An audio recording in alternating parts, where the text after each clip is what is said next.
बहुत लंबी, सबको बुलाना पड़ेगा। नहीं शुरू कर दो ना मैडम, शुरू करो ना, नहीं तो मैडम मैं शुरू कर दूं? हाँ मैडम, बुलाए नहीं शुरू करने के लिए, शुरू कर दो यार, एक सेंटेंस तो बोलो। स्पीकर मैडम, सबसे पहले बैठिए ना। नो नो नो, कितना समय सबको दिया, आपके यहाँ से भी 2 लोगों को दिया। नहीं आप शुरू कर दो भैया। मैडम मैं आपको धन्यवाद देना चाहता हूं नो अभी नहीं, कि कभी मिलेगा मौका। इस महत्वपूर्ण चर्चा में शुरू कर दो। आज 12 बजे से, लगभग 12 बजे से दिन भर चर्चा करने में 6 घंटा, पूरा 6 घंटा इसमें चर्चा हुआ और पूरे पार्टी के नेताओं ने, संसद के सदस्यों ने इस चर्चा में भाग लिया। हो गया, प्लीज फिर कभी मौका मिलेगा, आज नहीं, बहुत हो गया, प्लीज बैठो। तो आज मैं दे दूंगी कभी दे दूंगी। मैं मैडम आपको मैं ये धन्यवाद देना चाहता हूँ कि फिर ज्यादा दे दूंगी। आज अभी तक चर्चा बहुत अच्छी तरह से हुआ, शांतिपूर्वक चर्चा हुआ और सबका बात हम लोग ने शांति से सुना। सरकार ने पूरा नोट किया और आदरणीय खड़गे जी और सौगता रॉय जी, आप दोनों ने जो नोटिस दिया, और नोटिस का जो शीर्षक है reported incidents of atrocities and lynching in mob violence in the country, Hindi में देश में अत्याचारों और भीड़ द्वारा हिंसा में जान से मारने के कथित घटनाओं पर जो चर्चा हुआ, उसको सरकार का तरफ से पक्ष रखने के लिए मैं खड़ा हुआ हूँ। हम लोगों ने बहुत ध्यान से सुना और इसलिए मैंने कहा कि पूरा हमने आपका बात को सुना, इसलिए हमारे सरकार का पक्ष को भी आप ध्यान से सुनिएगा। मैं बहुत ज़्यादा विषय लंबा नहीं ले जाऊंगा। हम लोग सब संविधान के प्रति सब समर्पित भाव से मानते हैं और संविधान के मतलब से ही हम लोग चलते हैं। इसलिए जब हम लोग ने ओथ लिया है, चाहे प्रधानमंत्री हो, चाहे मंत्री हो, चाहे हम संसद के सदस्य हैं, हम लोग ने ओथ लिया, तो ओथ लिया है तो संविधान में जो प्रावधान है और उस प्रावधान से जो कानून बना है विभिन्न प्रकार का, उसी प्रकार से ही देश चलता है। संविधान 246 पार्ट 3 में आज जो चर्चा हुआ, इसका क्लियरली डिफाइन किया गया है कि preservation of cows and to prohibit the slaughter of cows and calves and other milch and draught cattle. इसका directive principles of state policy में राज्य सरकार को पूर्ण रूप से अधिकार दिया गया है। ये सेंट्रल का सब्जेक्ट नहीं है।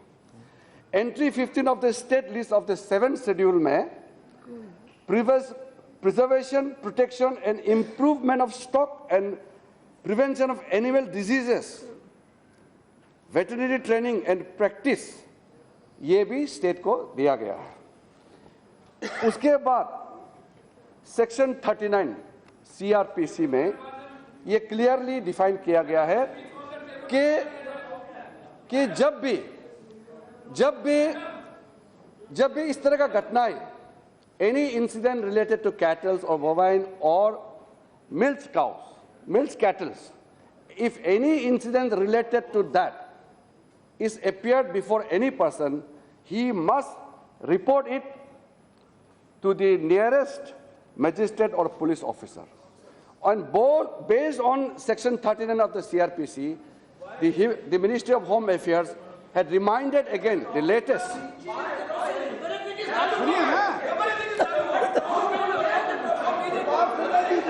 Yes, Kiran ji, you don't. So, based on the provisions in the law, we have issued clear advisory to all the states and union territories of the country that mob lynching or anything related to that will not be acceptable. So strong action must be taken. Now, Madam, I cannot imagine a situation where the Prime Minister directs a situation, what they are saying, that Prime Minister or the Union government should take over the state administration just because there is one incident. Is it possible? We are functioning under the provisions of the Constitution of India. There is a federal structure which is very well defined. Address to chair. If madam, मुझे इस बात का शुरू से आशंका थी कि वो एक राजनीतिक मुद्दा से ही चर्चा लाया, वो चर्चा में इंटरेस्ट नहीं है। नहीं तो मैं जब यहाँ कोई विवादित बात नहीं कर रहा हूँ तो फिर भी ये क्यों चिल्ला रहे हैं? जब मैं संविधान का दायरे में जो प्रावधान है इसी को बता रहा हूँ तो ये बीच बीच में उठ करके जो हंगामा करना, इससे पता चलता है कि इसको इस मुद्दे से कोई मतलब नहीं है, उसको एक राजनीतिक मुद्दा चाहिए था। और जिस तरीके से इन्होंने आज बेबुनियाद बातें कही, जिस तरीके से टॉपिक से बाहर जाकर के इन्होंने बात किया, फिर भी हमने उसको टोका नहीं, हमने इसका बात को ध्यान से सुना मैडम। और आज जब मैं संविधान के अंदर में जो प्रावधान है इसी को मैं उल्लेख कर रहा हूं, तब भी इनको तकलीफें होते हैं। मैं सिर्फ इतना कह सकता हूं, अगर आप इसको सिर्फ एक राजनीतिक मुद्दा बनाना है तो फिर समय मांग करके सदन में आपने चर्चा क्यों मांगा? जब आपने चर्चा मांगा तो चर्चा को सुनने के लिए भी, उसका जवाब के लिए भी आपको तैयार रहना चाहिए। मैं एक दो बातें मैडम बताना चाहता हूं। सबसे पहले जब मैं एट्रोसिटीज का बात करता हूं मैडम, ये जब आंकड़े इसके पास आंकड़े पहुंचेंगे और आंकड़े देशवासियों के पास पहुंचेंगे, इसका पोल खोलेंगे, आज जो ये मुद्दा उठा के आया है सब नंगा होंगे, क्योंकि हमारा सरकार ने जो किया है हम एक तथ्य के आधार पर हम बोल रहे हैं। और इन्होंने प्रधानमंत्री जी को बदनाम करने के लिए जो तरह तरह से एक मुद्दा बनाते हुए एक डिजाइन के साथ एक देश भर में हवा खड़ा करने का जो कोशिश करता है, इसको समय समय में जनता ने जवाब देते आ रहे हैं। हम जब विपक्ष में थे मैडम, हम विपक्ष में थे, तब इन्होंने यहाँ सत्ता में बैठ करके इन्होंने जिस तरीके से इस देश को एक अपने तरीके से जो एक दृश्य दिखाया, उसमें उन्होंने सेकुलरिज्म के नाम पे उन्होंने ऐसा मजाक किया, और आज मैं उसका जवाब देना चाहता हूं। और मैडम, सबसे पहले मैं आंकड़ा देना चाहता हूं। हम जब 2014 में हम सत्ता में नहीं आए थे, मैं एक उदाहरण के तौर पर बताना चाहता हूं। महाराष्ट्र में हमारा सरकार नहीं आए थे, दिल्ली में केंद्र में हमारी सरकार नहीं आए थे, उस समय जो कुछ घटनाएं मैं आपको बताना चाहता हूं। आपको उसमें मॉब लिंचिंग दिखाई नहीं दिया था क्या? मैं उदाहरण के तौर पर आपको बताना चाहता हूं। 2014 में वेस्ट बंगाल का घटना, उसके बाद महाराष्ट्र में जनवरी गंगईचा गांव में जो घटना हुआ, ये शुरू से ये यही चाहते हैं, भागने वाले हैं, इसलिए ये बहाना बना रहे हैं। सच्चाई सुनने का इसमें ताकत नहीं है, इसलिए जब सच्चाई बात इस सदन में बताए जा रहे हैं और ये हंगामा करके वॉकआउट का ड्रामा कर रहे हैं, सदन का समय बर्बाद किया है, 6 घंटे इसमें बहस किया है, सारे सदस्यों ने इसमें हिस्सा लिया है, और जब जवाब देने के लिए हम खड़े हैं तो ये जो ड्रामा कर रहे हैं। मैडम, मैं आपको बता रहा था, हमारा सत्ता में आने से पहले महाराष्ट्र में भारतीय जनता पार्टी का सरकार बनाने से पहले लगातार जो वाकयात हुआ है, मैं आपको दूसरे गांव को बताता हूं। सिंगायत गांव में 2014 17 मार्च को जलगांव जिले में जो घटना हुआ, उसमें कितने हिंदू और मुस्लिम के बीच में जो दंगा हुआ, उसमें बीफ कैरी करके ले गया, इस तरह का कोई इंसिडेंट लेकर के, उसके बाद रमानंद नगर में, महाराष्ट्र के जलगांव जिले में, उसमें एक टेम्पो में कुछ सामान मीट ले जा रहे थे, उसको लेकर के वहां जो दंगा हुआ था, उसके बाद 2014 5 अप्रैल में महाराष्ट्र के तापी टोल नाका में जो कैटल ट्रैफिकिंग के नाम से जो बड़ी घटना हुए थे, इतना एक के बाद एक घटनाएं होते गए। मैंने आपको एक दो से उदाहरण बताया, सभी उदाहरण 2010 से हम कहानी बताएंगे और उससे पहले का कहानी बताएंगे, तो ये जनता के सामने में ये चेहरा दिखाने का लायक नहीं रहेंगे। इन्होंने प्रधानमंत्री जी आने के बाद प्रधानमंत्री जी नरेंद्र मोदी जी ने 2 टूक साफ शब्दों में कहा है कि गौ रक्षक के नाम में 1 मिनट 6 बज गए हैं। मुझे लगता है मंत्री जी का जवाब होने तक हम सदन का समय बढ़ा देते हैं। आगे बढ़ो। मैडम, प्रधानमंत्री जी ने 2 टूक क्लियरली पब्लिक मीटिंग में भी, ऑल पॉलिटिकल पार्टीज मीटिंग में भी, सोशल मीडिया के माध्यम से भी प्रधानमंत्री जी ने क्लियर कट इस बात को कहा है। और मैं आपको 1-2 लाइन प्रधानमंत्री जी के वाक्य का बताना चाहता हूं। मैं कोट करता हूं प्रधानमंत्री जी का, some anti social elements have incited violence in the name of cow protection. Those engage in disturbing the harmony in the country are trying to take advantage of the situation. It has an impact on the image of the nation. The state governments must deal sternly against such anti-social elements. इसके अलावा भी प्रधानमंत्री जी ने और बहुत कुछ बातें कही।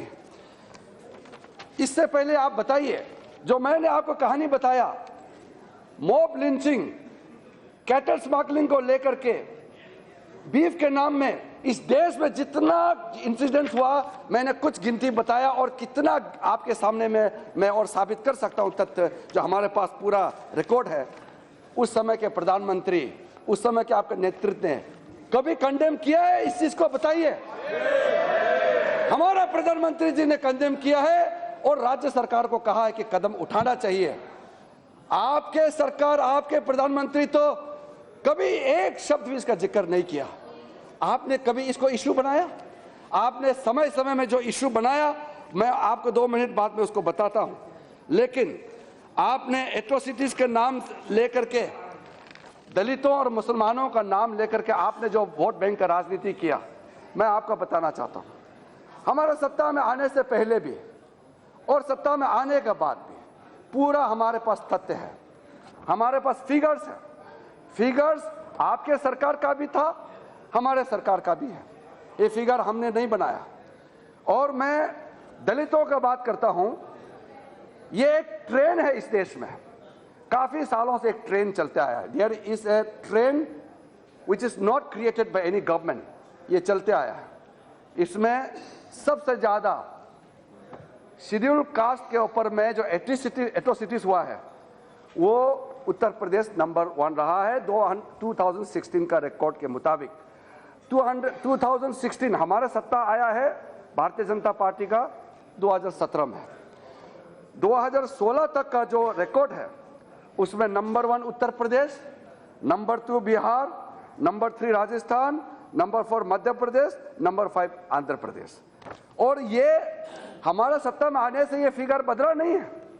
ये कई सालों से ये जो स्टेट में सबसे ज्यादा संख्या में ये घटनाएं हुए हैं, वो वही स्टेट का घटना है। सरकार कभी मायावती का रही, कभी मुलायम जी का रहे, अखिलेश जी का रहे, वो फिगर वो सेम रहा है। वैसे ही अलग अलग राज्यों का भी, तेलंगाना का भी, आंध्र प्रदेश का भी, सरकार बदलने से फिगर बदला नहीं है। यानी कि एक ट्रेंड, घटनाओं का जो घटनाक्रम जो हुआ है, वो एक हिसाब से चलते काफी सालों से आए हैं। उसके बाद मैडम, मैं आपको सेक्शन 153A और 153B के तहत जो कम्युनल एंगल जो आप लोग दे रहे हैं, उसके मैं बात बताना चाहता हूं। अभी केरला के जो कम्युनिस्ट के एमपीज और कांग्रेस के एमपीज भाग गए हैं, वो सुनते तो अच्छे थे। 2014 आपने बार बार कहा है कि हमारा सत्ता आने के बाद ये घटनाएं जो है वो शुरू हुआ है, पहले घटनाएं नहीं होते थे। और मैंने आपको बाकी चीज का जो बताने वाले हैं वो बाद में बताऊंगा, लेकिन केरला में 2014 में पहले कांग्रेस का सरकार थे, फिर लेफ्ट पार्टी का सरकार आए। सबसे ज्यादा हिंदुस्तान में कम्युनल जो वायलेंस हुआ है, और सेक्शन 153 और 153A 153B में जो दर्ज किया गया है, हिंदुस्तान में सबसे ज्यादा इंसिडेंट केरल में हुआ है। अब केरल के लोग कैसे जवाब देंगे? एमपी लोग तो भाग गए हैं, बाहर चले, उनके राज्य सरकार को जवाब देना चाहिए। उसके बाद 2015 में सबसे ज्यादा घटनाएं कम्युनल जो वायलेंस, एक कम्युनल नेम से जो क्लैशेस हुआ है, वो सबसे ज्यादा घटनाएं हुआ है उत्तर प्रदेश में, दूसरे नंबर में हुआ है तेलंगाना, और तीसरे नंबर में हुआ है कर्नाटका। अब कर्नाटका का भी हमारा खड़गे जी और बाकी सब चले गए हैं। और 2016 में ये घटनाएं सबसे ज्यादा हुआ है उत्तर प्रदेश, और दूसरी सबसे बड़ा घटना नंबर 2 में रहा पश्चिम बंगाल। ये फिगर मैं आपको दूंगा, ये पश्चिम बंगाल में हुआ, ये फिगर मेरा नहीं है। और तीसरे नंबर में केरला हुआ है। ये फिगर हमारा नहीं है, ये ऑफिशियल फिगर है। ये स्टेट का, ये फिगर आप ही देते हैं, स्टेट देता है। ये मैडम, ये जो फिगर है, ये फिगर राज्य सरकार से ही मिलता है, हम अपने आप दर्ज नहीं करते हैं। इसलिए अगर if you dispute this figure, you are disputing the figure of the government of West Bengal. अगर अध्यक्ष महोदय, अगर तथागत दादा इस फिगर को सौगता रॉय दादा इस फिगर को डिस्प्यूट करते हैं, इसका मतलब वो अपना सरकार का फिगर को डिस्प्यूट कर रहे हैं।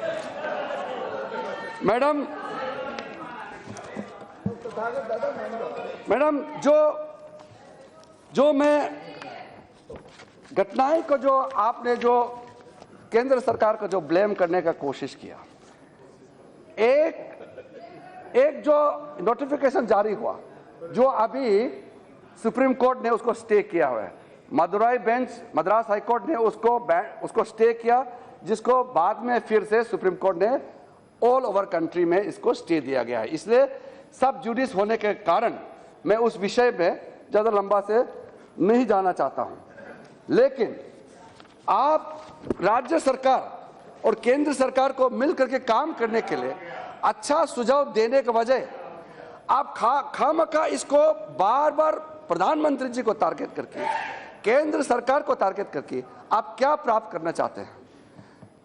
आप चाहते हैं क्या प्रधानमंत्री पूरे देश का जो फेडरल स्ट्रक्चर को तोड़ के स्टेट गवर्नमेंट को अपने हाथ में ले लो? ये हो नहीं सकता है मैडम। एक सिस्टम के तहत हम चल रहा है, और हम होम मिनिस्ट्री जब जरूरत पड़ता है, हमको लगता है कि हमको इंटरवीन करना चाहिए, एडवाइजरी जारी करना चाहिए, मदद देना चाहिए, हम समय समय पे राज्य सरकार के साथ तालमेल रहा है। हमारा वरिष्ठ मंत्री राजनाथ सिंह जी ने जब जरूरत पड़ा टेलीफोन से मीटिंग कॉल करके राज्य के साथ में संपर्क रहा। हमारे वरिष्ठ अधिकारी, जो गृह मंत्रालय में जो अधिकारी लोग हैं, वो समय समय में राज्य सरकारों से तालमेल में काम करता है। स्टेट का अपैरेटस और सेंटर का जो मशीनरी है, उसमें कोई विरोध आभास नहीं है। विरोध आभास सिर्फ राजनीतिक दृष्टि से जो हम लोग बोलते हैं, इशू बनाते हैं, वहां पे विरोध आभास है। सरकार, वहां का राज्य सरकार के जो मशीनरी है, सेंट्रल गवर्नमेंट के मशीनरी है, उसमें तालमेल है। आपने जो कुछ दो तीन केस के बारे में मैं बताना चाहता हूं। केसेस तो बहुत हुए हैं, पूरा कहानी भी बहुत है, लेकिन जो खड़गे जी ने हम लोगों को पूछा कि आपने कार्रवाई क्या किया, मैं आपके दावे के साथ कहता हूं, इतना स्विफ्ट एक्शन हमारा निगरानी में हम लोग जहां भी देखते हैं, मैं राज्य सरकार का प्रति उनका बिहार से मैं बोल रहा हूं कि इतना क्विक एक्शन इससे पहले हमने देखा नहीं है।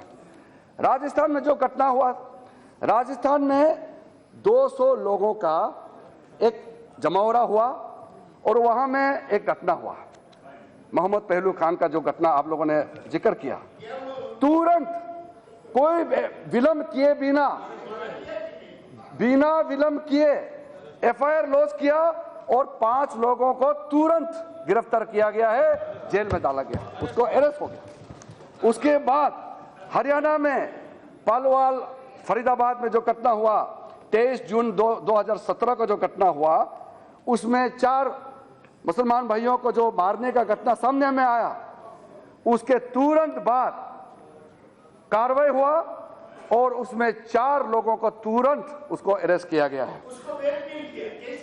बेल तो आप चाहता है कि कोर्ट को हम ले लें?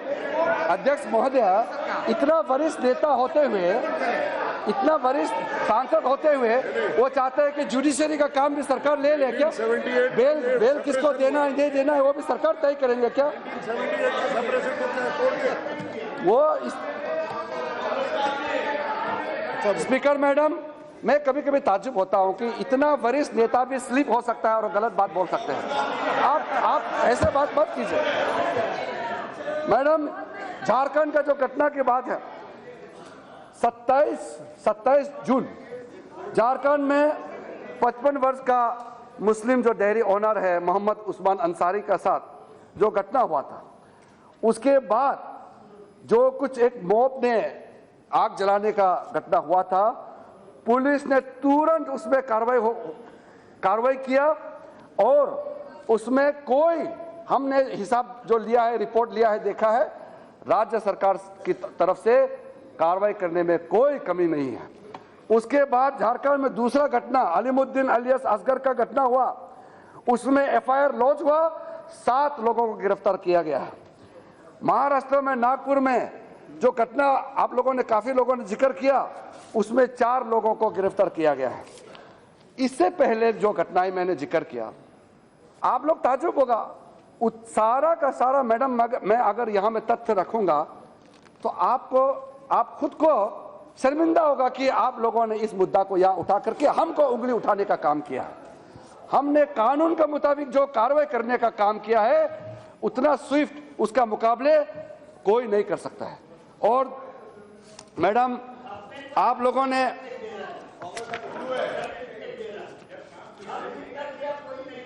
मैडम, हम जो भी कहते हैं तथ्य के आधार पर कहते हैं मैडम।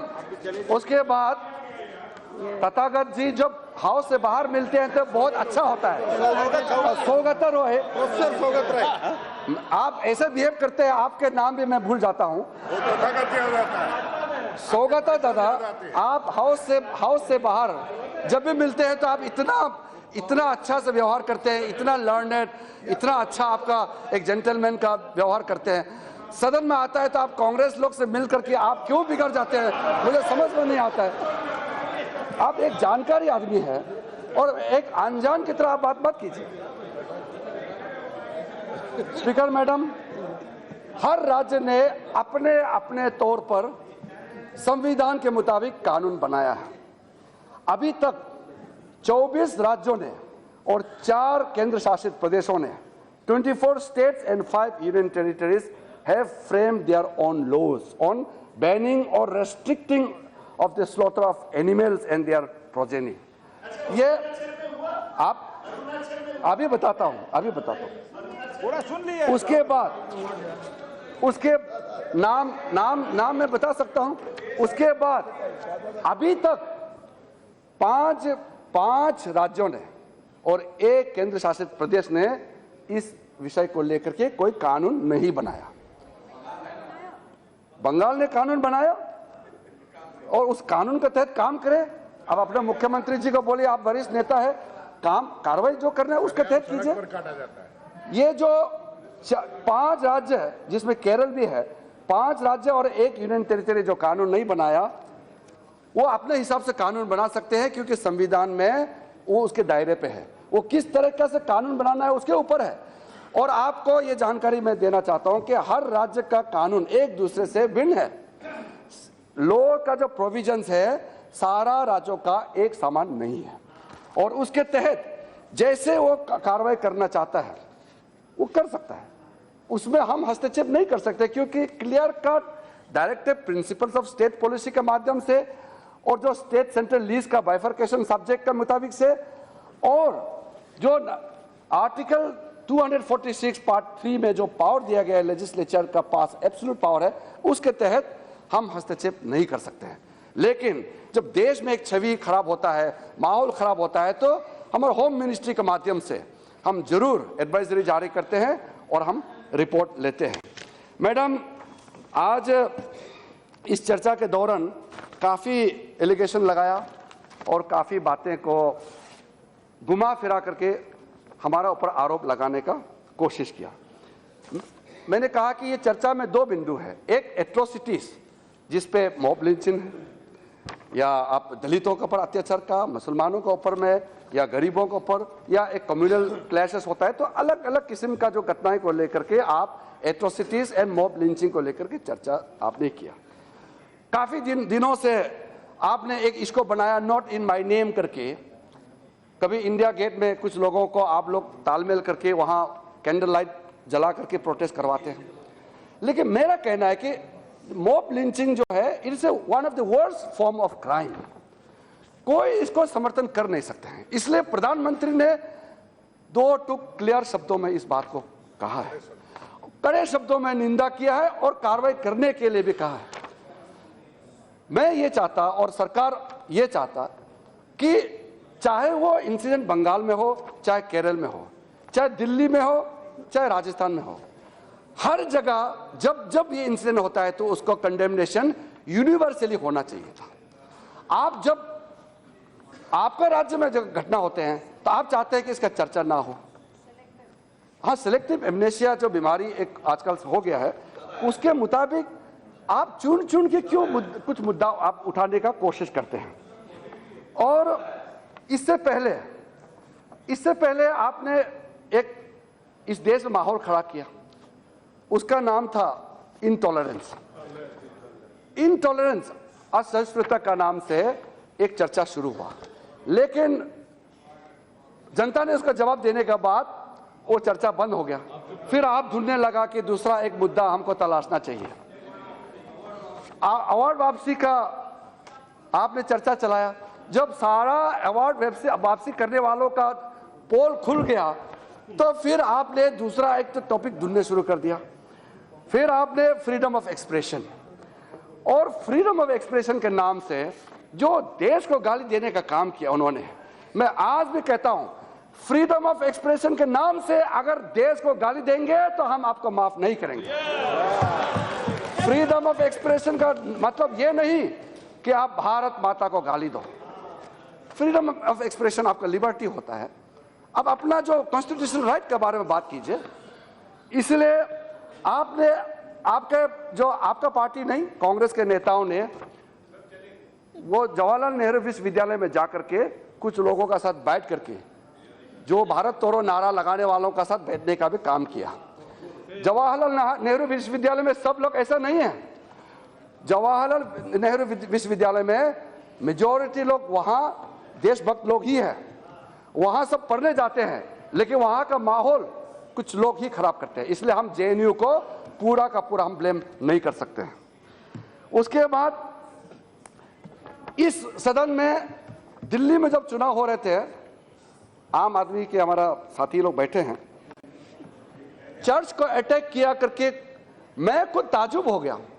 4-5 दिन तक टेलीविजन में एक ही न्यूज चलते रहा कि सारा गिरजाघरों को, चर्चों को तोड़े जा रहे हैं दिल्ली में।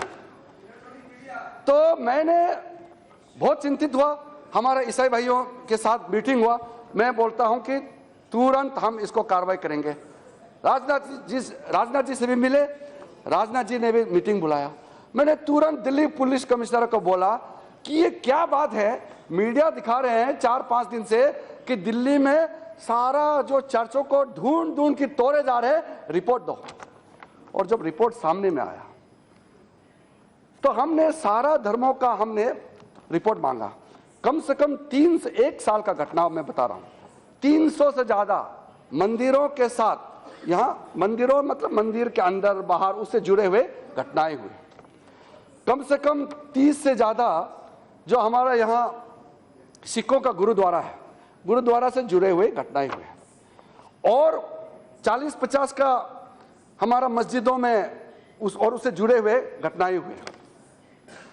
चर्च का 4 घटनाएं सामने में आया, तो मैंने कहा कि क्योंकि टेलीविजन सिर्फ चर्च का ही दिखा रहे हैं तो चर्च का 4 घटना को हमको बताइए कैसे हुआ। और उसमें जब पता चला कोई संयोजित तरीके से कोई मॉब जाकर के किसी चर्च में कोई अटैक नहीं हुआ। एक चोरी का मामला सामने में आया और एक कोई वहां खेल रहे थे तो क्रिकेट बॉल जाकर के वहां खिड़की में कहीं लगा। और एक केस में सचमुच में जो भगवान जीसस का मूर्ति होता है उसको तोड़ा गया, तो पुलिस का रिपोर्ट हमने मंगवाया, कहा कि वो कोई चोरी का इरादा से गया तो उसमें चोट पहुंचा तो थोड़ा या ज्यादा दुख है।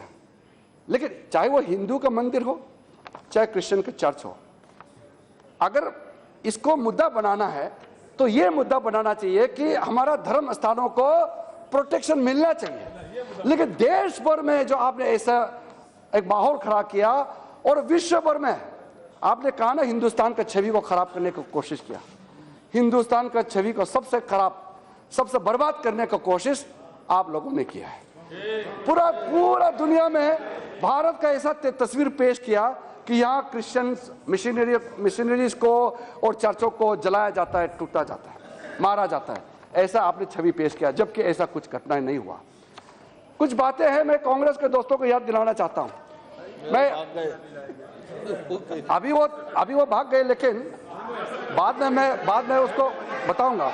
चले गए वो चले गए, लेकिन उसको बताऊंगा कि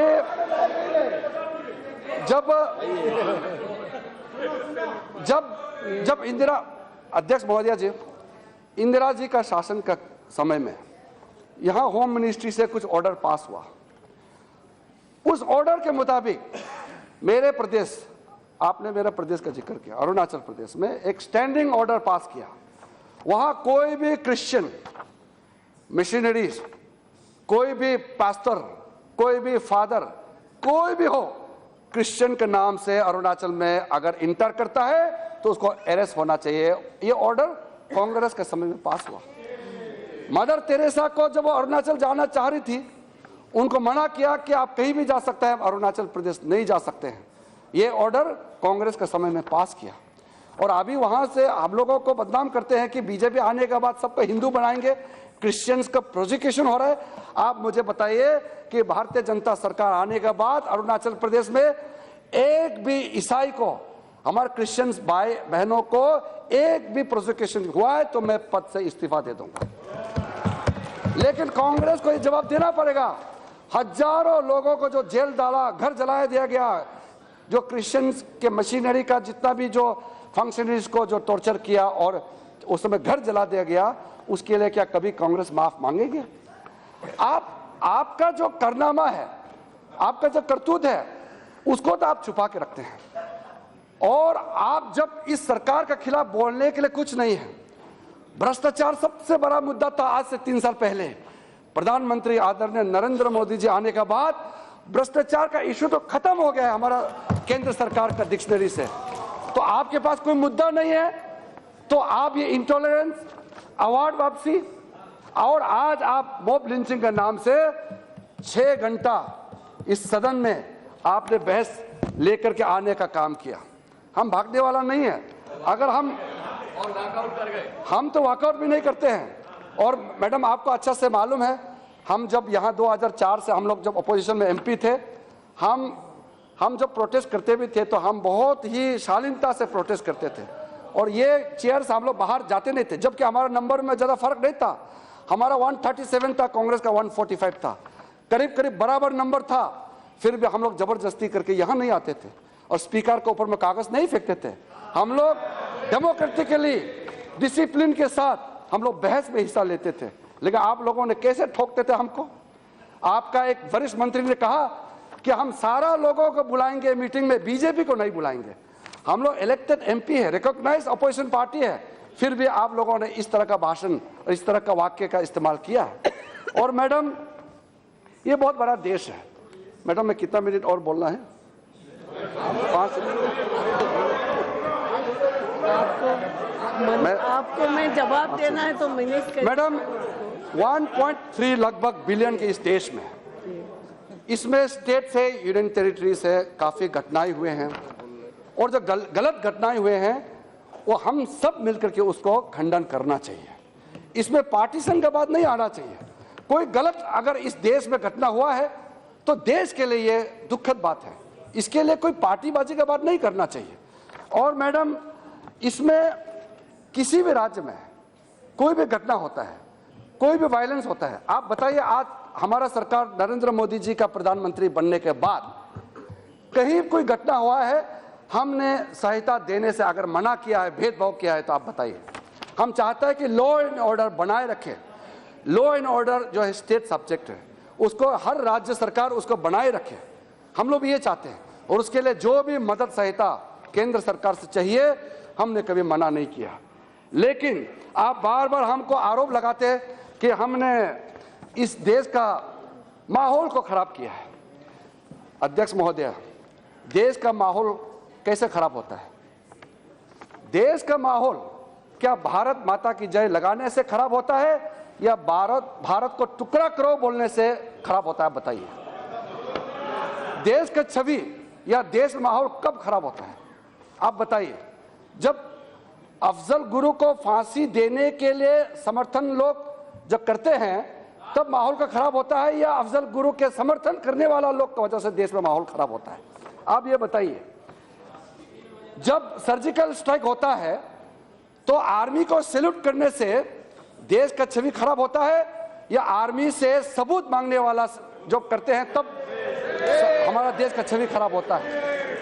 हम जब आर्मी को इज्जत देते हैं तब छवि खराब होता है या आर्मी चीफ को सड़क का गुंडा कहने से देश का छवि खराब होता है? देश का छवि खराब करने का काम कौन कर रहे हैं? हमारा एक करतूत बताइए जिससे हमारा देश को शर्मिंदा का हमको ये बोझ उठाना पड़ रहा है। आप ऐसे कदम कोई एक तो बताइए। मैडम आप मैं ज़्यादा समय नहीं लेते हुए अंत में मैं सारा देश को इस सदन के माध्यम से अपील करना चाहता हूं। हमारा प्रधानमंत्री ने पहला ही दिन से अपना इंटेंशन क्लियर करके चला है। देश संविधान से चलता है और सरकार का इंटेंशन क्लियर होना चाहिए। जब हमारा नेता हमारा सरकार के लिए क्लियर इंटेंशन कह दिया कि इस देश में जो भी प्रॉब्लम है सामूहिक रूप से इसका समाधान होना चाहिए और विकास ही एकमात्र सॉल्यूशन है, फिर हम बार बार जो इस देश में अलग अलग तरीके से इशू बना करके सदन का समय खराब करने का और देश का छवि खराब करने का जो कोशिश करता है इसको बंद होना चाहिए। और साथ साथ हम लोग जब प्रधानमंत्री की ओर से कोई चीज अपील करता है उसको गंभीरता से लेना चाहिए। जब प्रधानमंत्री ने जब अपील किया है तो हमारे लिए